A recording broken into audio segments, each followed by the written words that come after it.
Leadville is often left out of the conversation when talking about Colorado these days. However, in its day, this town was a huge part of the foundation of the state of Colorado. Leadville itself started as Oro City, 1860, back up California Gulch with the discovery of gold.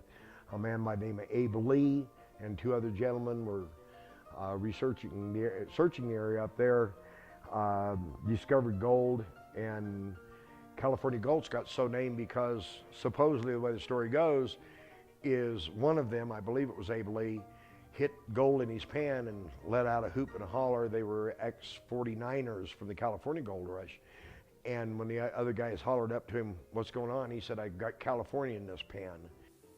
With a current population of just more than 2,500, it's hard to believe this small town once inhabited 40,000 people. I'll back up as far as the Oro City was 1860. Then they started coming down this way right around 1870. Started building Leadville around that time period, expecting to be a mining town and not so much as a commercial place as it became, because they didn't expect near that many people to come here. And literally people were arriving by the hundreds daily. And so the town just kept growing and growing and growing. Around 1876, 1877, there was about 15,000 people here.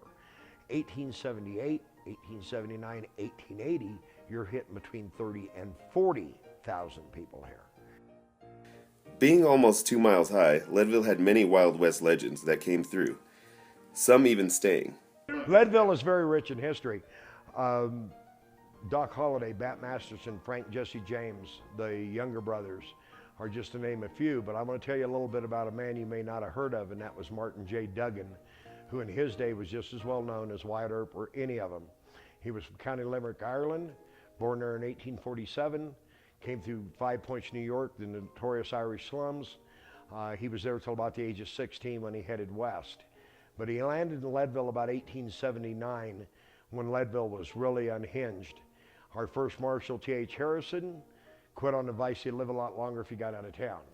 Our second Marshal, George O'Connor, was murdered by one of his own deputies, Bloodsworth, who claimed that he called him a guy. Being called a guy in those days was a slam on your masculinity. Then he appointed Duggan, Horace Tabor handpicked Duggan, and Duggan went to work right away. He served as Marshal 1879, went to Flint, Michigan, didn't take the 1880 appointment. They begged him to come back because Leadville had reverted back to what it had been. Came back in 1880 and started all over again. Because of the Wild West outlaws and miners, Leadville was a shady place to visit in its heyday. They did enact the banning, like a lot of cities did, of carrying guns openly in the streets. They tried, like they did in Tombstone, Dodge City and that. But what would happen, you would arrive to Leadville and somebody might ask you, "Do you have a gun?"